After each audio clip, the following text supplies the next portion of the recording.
ঠিক আছে, তা মনে রাখছেন দুই একটা মনে হয়, অনেকের ভুলও হতে পারে। তো যাই হোক, আমি সালাম দিয়ে আলোচনা শুরু করছি। আশা করছি সকলে সালামের জবাব জোরে সোরে দেবেন।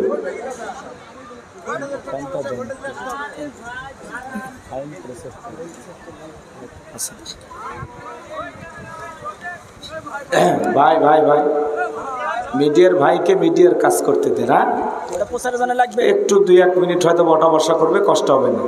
আর একটু উকি ঝুঁকি মেরে আমাকে দেখবেন, আমিও আপনাদেরকে দেখার চেষ্টা করব। ওই যে মাঝখানে উকি মারে কারা, ওর পিছনে কি দোকান নাকি? ঠিক আছে, আচ্ছা সবাই একটু বসেন বসেন, পরিবেশটাকে সুন্দর করে। আমি সালাম দিয়ে আলোচনা শুরু করছি।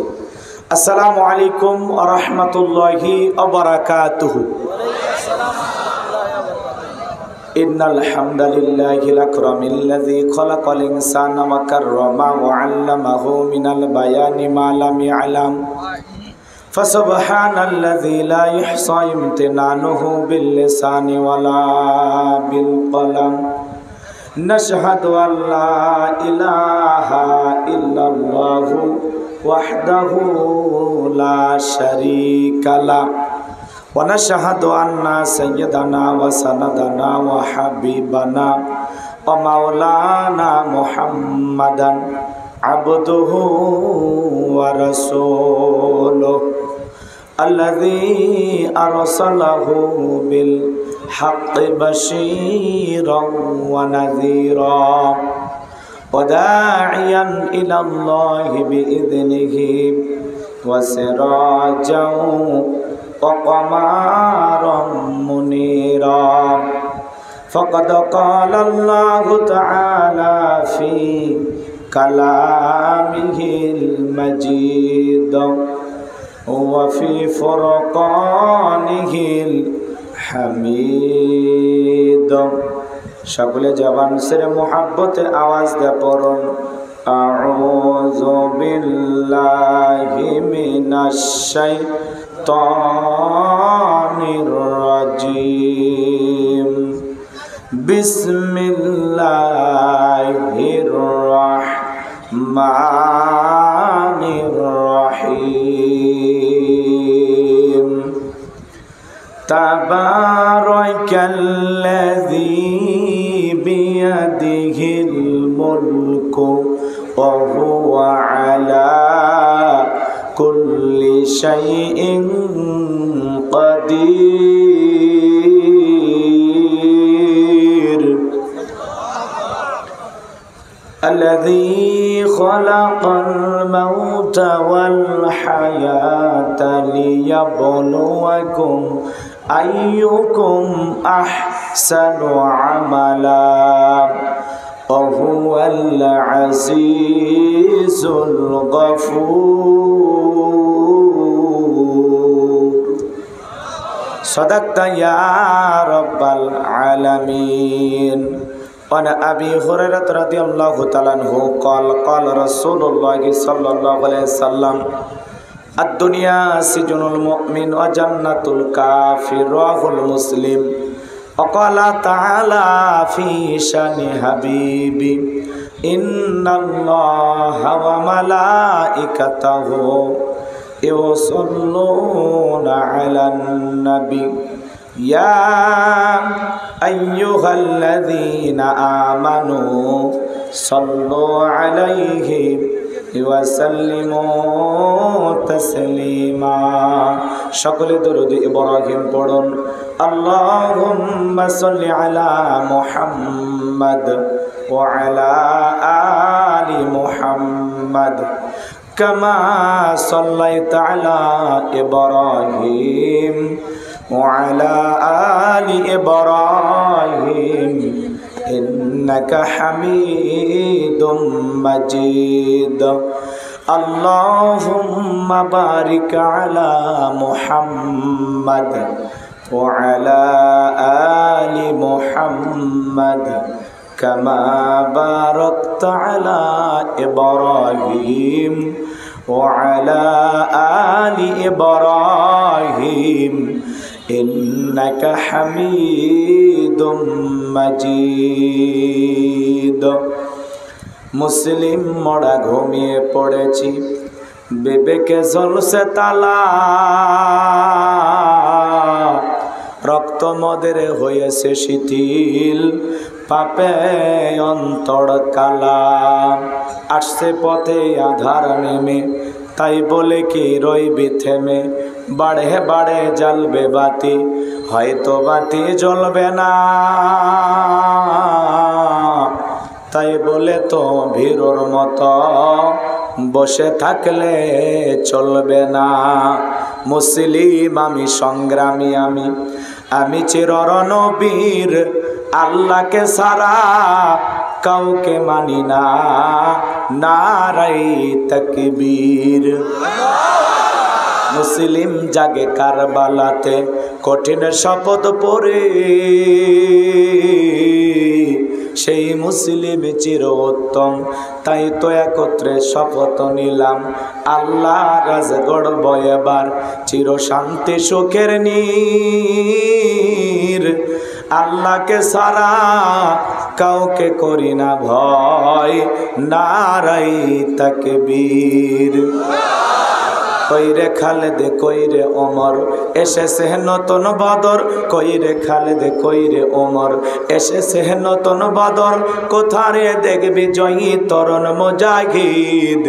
আবারও কে গাইতে হবে ঘুম ভাঙানো গীত, আবারও কে গাইতে হবে ঘুম ভাঙানো গীত। লা ইলাহা ইল্লাল্লাহ, জোরে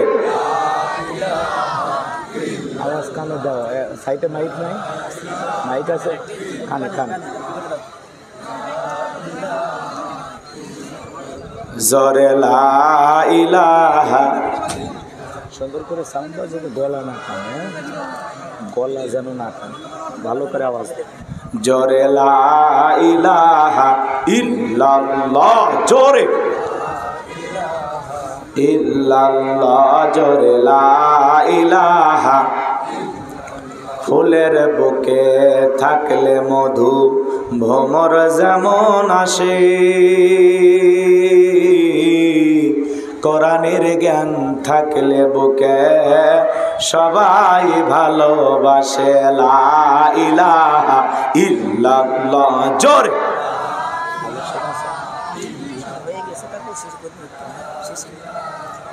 শেষে না, যদি করেন এখনই রেমাক্স করবেন। হ্যাঁ, তাহলে আমাদের আর হবে না, এই তো তাহলে আলোচনা করে দেওয়া করে দেবো নাকি? না, এই এক কথা বারবার বলেন, যদি করেন তাহলে এখনই, শেষে আমি করতে পারবো না, এটা বুঝছেন? জোরে লা ইলাহা, জোরে লা ইলাহা, হালকা গরম পানি। লা ইলাহা, লা ইলাহা ইল্লাল্লাহু মুহাম্মাদুর রাসূলুল্লাহ। জবান ছেড়ে এক বাক্যে পড়ছি সাল্লাল্লাহু আলাইহি ওয়াসাল্লাম। বাংলাদেশের ঐতিহ্যবাহী রাজশাহী জেলার বাগমারা থানার অন্তর্গত মধুপুর, মোহনপুর, মানসিংহপুর হাফিজিয়া ও এতিমখানা মাদ্রাসার উদ্যোগে আজকের এই 16তম ঐতিহাসিক তাফসীরুল কোরআন মাহফিলের সম্মানিত সুযোগ্য অনারেবল প্রেসিডেন্ট জনাব আলহাজ ডাক্তার মোহাম্মদ আব্দুল বারি, আল্লাহ পাক তার গোলামকে হায়াতে তৈয়বা সিহতে কুলিয়া দান করুন, সকলে বলুন আমিন। আজকের প্রোগ্রামের প্রধান অতিথি বিশিষ্ট রাজনীতিবিদ জননেতা জনাব আলহাজ অধ্যাপক মোহাম্মদ কামাল হোসেন, আল্লাহ পাক তার গোলামকে হায়াতে তৈয়বা সিহতে কুলিয়া দান করুন, সকলে বলুন আমিন। আজকের প্রোগ্রামের বিশেষ অতিথিবৃন্দ, আমন্ত্রিত অতিথিবৃন্দ, অন্যান্য দাওয়াতি মেহমান, আলোচনা রেখে ধন্য করেছেন রাজশাহী জেলার কৃতি সন্তান, তরুণ আলোচক, আমার অত্যন্ত কাছের প্রিয় ভাই হাফেজ কারি মাওলানা আফতাব আহমেদ সাহেব, আল্লাহ পাক যেন প্রিয় ভাইয়ের কণ্ঠ দিনের জন্য, ইসলামের জন্য, কোরআনের খেদমতের জন্য কবুল করেন। সকলে বলুন আমিন। আলোচনাকে ধন্য করেছেন নওগাঁ জেলার কৃতি সন্তান, বিশিষ্ট ইসলামী চিন্তাবিদ, মুফাসসিরে কোরআন হযরত মাওলানা মুহাম্মদ মুরশিদুল আলম মুর্তজা দামাত বারাকাতুম আলিয়া। আল্লাহ পাক প্রিয় ভাইয়ের কণ্ঠকে দ্বীনের জন্য, ইসলামের জন্য, কোরআনের খেদমতের জন্য কবুল করুন। সকলে বলুন আমিন। মঞ্চে উপস্থিত সম্মানিত উলামায়ে কিরাম, সামনে বসা পিতৃ সমতুল্য মুরব্বী বাবাজিরা, কলিজার টুকরা প্রাণপ্রিয় যুবক ভাইয়েরা, ছোট্ট ছোট্ট সোনামালিকেরা, পর্দার আড়ালের সম্মানিত অবলা সরলা আবেদা সালেহা মা ও বোনেরা, প্রশাসনের সম্মানিত পুলিশের ভাইয়েরা, ডিবির ভাইয়েরা, জাতির বিবেক প্রিয় সাংবাদিক বন্ধুগণ, বিভিন্ন রাজনৈতিক দলের সম্মানিত নেতা কর্মী ভাইয়েরা, সবাইকে নিয়ে আরেকটি বার সালাম দিচ্ছি।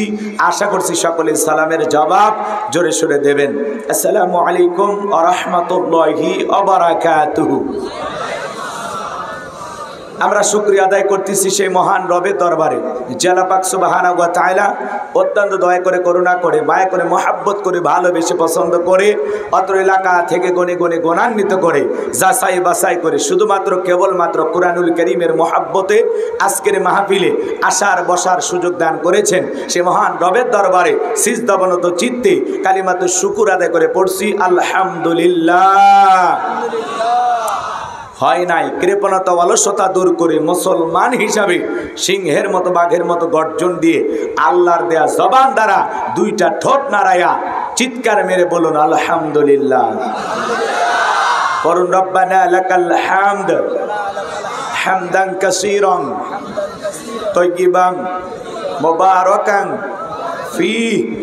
লক্ষ কোটি দরুদ সালাম মানবতার শ্রেষ্ঠ বন্ধু বিশ্বনবী, বিশ্বনেতা, যে নবী আইয়ামে জাহিলিয়াতের যুগে আগমন করে অসভ্য মানুষগুলোকে সভ্য বানিয়েছেন, অভদ্র মানুষগুলোকে ভদ্র বানিয়েছেন, কোরআন নামের সংবিধান দিয়া, কোরআনের রাজ কায়েম করিয়া, সোনালী যুগ উপহার দিয়া মদিনার পাক ভূমিতে শায়িত আছেন। সে রাসূলের প্রতি কলিজা ভরা মহাব্বত নিয়ে পড়ছি দরুদ সালাম। সকলেই পড়ুন সাল্লাল্লাহু আলাইহি ওয়াসাল্লাম। সম্মানিত ভাইয়েরা আমার, আজকের প্রোগ্রামে আসতে পেরে, বসতে পেরে আপনারা খুশি না বেজার? কারা কারা বেজার দুই হাত তুলে দেখান। আলহামদুলিল্লাহ, আপনারা অনেক চালাক। শ্রোতারা যদি চালাক হয় ওয়াজ করে শান্তি পাওয়া যায়, আর চালাক না হইয়া আপনারা কি পারবেন? কারণ আপনাদের বাড়ি রাজশাহী জেলা, রাজশাহীর মানুষ অনেক চালাক, অনেক জ্ঞানী। কথা কয় না? বিরক্ত হইতেছেন? আমি দোয়া করলে ভালো হয়? তাহলে একটু কথা বলা লাগবে। আমি করবো ওয়াজ, আপনারা দেবেন আওয়াজ, জবাব দিবেন ঠিক ঠিক, আলোচনা হবে কমপ্লিট। শ্রোতাদের স্পিরিটে বারে বক্তার হিট, আলোচনা হবে জায়গা মতো ফিট। আপনাদের আওয়াজে বলে দেবে এই জায়গায় নরম চলবে না গরম চলবে, একটু আওয়াজ দেওয়া লাগবে। আমরা সবাই পুরুষ মানুষ নাকি সন্দেহ আছে? তাহলে আমাদের আওয়াজ যদি মা বোনেরা শোনে গুনাহ হবে? তাহলে আওয়াজ দেবেন পুরুষের মতো। আজকের মাহফিলে আসতে পেরে, বসতে পেরে কারা কারা খুশি, মুখে নিয়ে হাসি, আওয়াজ দেবে বেশি। আল্লাহ নামের এমন একটি স্লোগান দেবেন, এলাকায় যদি কোনো ইসলাম বিরোধী উই পোকা, সার পোকা, তেলা পোকা থাকে, ওদের কলিজায় যেন কম্পন সৃষ্টি হয়, এমন আওয়াজ তুলতে রাজি আছেন যারা? বীর মুসলমানের মতো দুটি হাত টান টান করে তুলে দেখান তো তারা। লিল্লাহে তাকবীর, লিল্লাহে তাকবীর। আল কোরআনের আলো, আল হাদিসের আলো, দুনিয়ার মুসলিম, সারা বিশ্বের মুসলিম। আমার নেতা তোমার নেতা, আমার নেতা তোমার নেতা। লিল্লাহে তাকবীর। আল কোরআনের আলো, আল হাদিসের আলো, দুর্নীতির আলো। হাত নামা। অনেকে ঝোঁকে তালে বলেই ফেলেছে দুর্নীতির আলো ঘরে ঘরে জ্বালে। বাংলাদেশে দুর্নীতি দমন কমিশন আছে না নাই? এরপরেও দুর্নীতি কমেছে নাকি ডিজিটাল কাদা বেড়ে চলেছে? দিন যত করাচ্ছে দুর্নীতির পাল্লা তত ভারী হচ্ছে। কথা বলেন ঠিক কিনা? আমরা চাই আমাদের প্রিয় মাতৃ বাংলাদেশ দুর্নীতি মুক্ত আল্লাহ কবুল করেন, ছিল বলুন আমিন। আমরা চাই আমাদের বাংলাদেশ মাদক মুক্ত আল্লাহ কবুল করেন, ছিল বলুন আমিন। আমরা চাই আমাদের বাংলাদেশ যৌতুক মুক্ত আল্লাহ কবুল করেন, ছিল বলুন আমিন। সম্মানিত ভাইরা আমার, ভূমিকায় লম্বা কথা নয়, সরাসরি মূল আলোচনায় প্রবেশ করতে চাই। তারপরে দু একটি কথা না বললে নয়। এর আগে যখন আমরা মাহফিলে আসতাম, যে বাড়িতে খাওয়া দাওয়া হইতো ওই বাড়িতে কিছু বুদ্ধিজীবীদের আগমন ঘটতো। ওরা এসে ভিতরে আমাদেরকে একটা সবক দিত, কথা কয় না। এরপরে মঞ্চে ওঠার পরে এক শ্রেণীর বুদ্ধিজীবীরা এসে বলতে, হুজুর এ এলাকায় মোটামুটি আমরাই সব বুঝে নিত, কথা কয় না। এখন আর সেই সমস্ত বুদ্ধিজীবীদেরকে খুঁজে পাওয়া যাচ্ছে না, কথা বলে ঠিক কিনা? একটু চেয়ারে বসেন, ফাঁকা রাখেন, বসেন, ফাঁকা রাখলে খারাপ দেখে। জি, এখন আর সেই সমস্ত বুদ্ধিজীবীদের খুঁজে পাওয়া যাচ্ছে না, কথা বলে না কেন? এই দুনিয়ার জমিনে আলেমদেরকে যারা বেইজ্জত করতে চেয়েছিল, আল্লাহ তাআলা আজকে তাদেরকে বেইজ্জত করেছে, কথা বলেন না কেন? কষ্ট হচ্ছে নাকি আপনাদের? আচ্ছা বলেন তো, ভালো মানুষেরা পালায়? কারা পালায়? যারা চুরি করে, দুর্নীতি করে, যারা খুন করে, কথা বলে ঠিক কিনা? ভালো মানুষেরা পালায় না। এজন্য আমরা পরিষ্কারভাবে বুঝতে পেরেছি, অন্যায় করেছিল যারা, জুলুম করেছিল যারা, দেশ থেকে আজকে পালিয়েছে তারা। ভালো মানুষেরা যাদের সৎ সাহস আছে, যাদের মনের শক্তি আছে, যেন আমি 2 টাকা দুর্নীতি করিনি, এই সমস্ত মানুষেরা প্রয়োজনে জনতার হাতে মার খাবে, তাও দেশ ছাড়বে না, কথা বলে না কেন? আমাদের রংপুরের আমাদের ইরশাদ চাচাকে বলা হয় স্বৈরাচার শাসক। আমাদের চাচা ক্ষমতার থেকে পদত্যাগ করে জেল খেটেছিল, তারপরে দেশ ছেড়ে যায়নি, কথা বলেন না কেন আপনারা? কিন্তু ওনারা দেশ ছেড়ে চলে গেছে, কথা বলে ঠিক কিনা? এই কথার দ্বারা প্রমাণ হয় ঈশ্বর চাচার চাইতেও ওনারা বেশি দুর্নীতি করেছে, কথা বলে ঠিক কিনা? সম্মানিত ভাইয়েরা আমার, আমি পরিষ্কারভাবে কিছু কথা বলবো, বর্তমান প্রেক্ষাপটকে সামনে রেখে। অনেকের খারাপ লাগতেও পারে, তাতে আমাদের কিছুই যায় আসে না। আগে আমরা বলতাম কিছু আজ প্যান্ডেলে, কিছু আজ অ্যাঙ্গেলে, এখন আর অ্যাঙ্গেলে না, এখন যা হবে ডাইরেক্ট, কথা বলে ঠিক কিনা? এদিক খেয়াল করেন, এই যে আমরা বুক ফুলে নিঃশ্বাস নিচ্ছি, বুক ফুলে কথা বলতেছি, আহারে 16 বছরে 56,000 বর্গ মাইল জুড়ে বিশাল একটা পাথর চেপে বসেছিল। ফেসবুকে পোস্ট দেওয়ার কারণেও গ্রেফতার করে, ফেসবুকে পোস্ট করার কারণেও মামলা দেয়। তাদের বিরুদ্ধে যদি চুল পরিমাণ পান থেকে চুন খসে, তাকে জেলে নিয়ে যায়, কথা বলে ঠিক কিনা? এই দেশের অন্ধ মানুষকে পর্যন্ত ওরা গাড়ি পোড়ানোর মামলা দিয়েছিল, কথা বলেন ঠিক কিনা? শয়তান পর্যন্ত এই কথা বিশ্বাস করেনি যে একটা অন্ধ মানুষ গাড়িতে আগুন লাগাইতে পারে। রাগ করছেন আপনারা? করেন, সমস্যা কি? কষ্ট হচ্ছে নাকি আপনাদের? এই জন্য মিথ্যারও একটা লিমিট আছে। যারা সীমা লঙ্ঘনকারী, এদের পরিণতি ভালো হয় না, কথা বলে ঠিক কিনা? তো আমি আজকে আপনাদের সামনে পবিত্র কোরআনুল কারীমের 66 নাম্বার সূরা, সূরাটির নাম মুলক। বলেন কি নাম? মুলক। মোট আয়াত আছে 30টি, রুকু আছে 2টি। বিশ্বনবীর মক্কার জিন্দেগিতে এই সূরাটি নাজিল হয়েছেন। চিৎকার মেরে বলুন আল্লাহু আকবার। তাহলে সূরার নাম কি বললাম? মুলক। মুলক মানে কি? সার্বভৌমত্ব, কর্তৃত্ব, পাওয়ার, রাজত্ব, ক্ষমতা কার হাতে?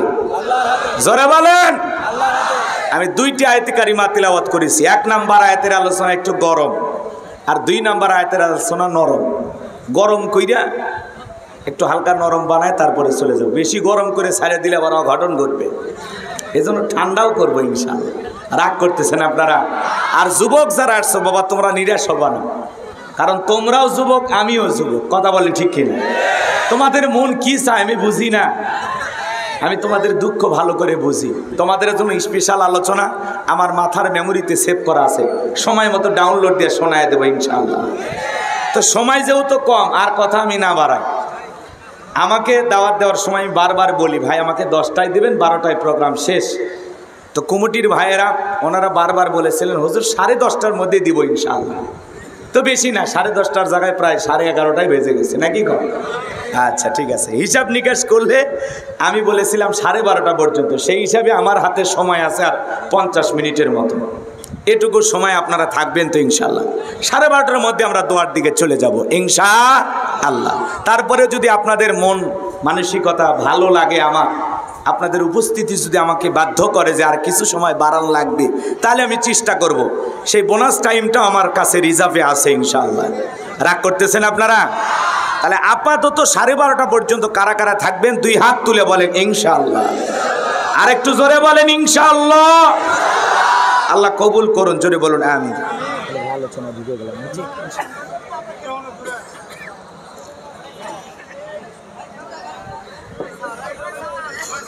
সূরার নাম কি বলেছি বলেন?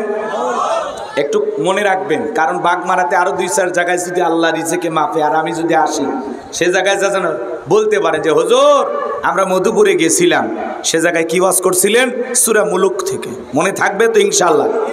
আমার ভাইয়েরা, আল্লাহর কোরআন থেকে যদি আপনাদের সামনে কথা বলি, বলেন তো বাজান আপনাদের কারো কি কোনো সমস্যা আছে?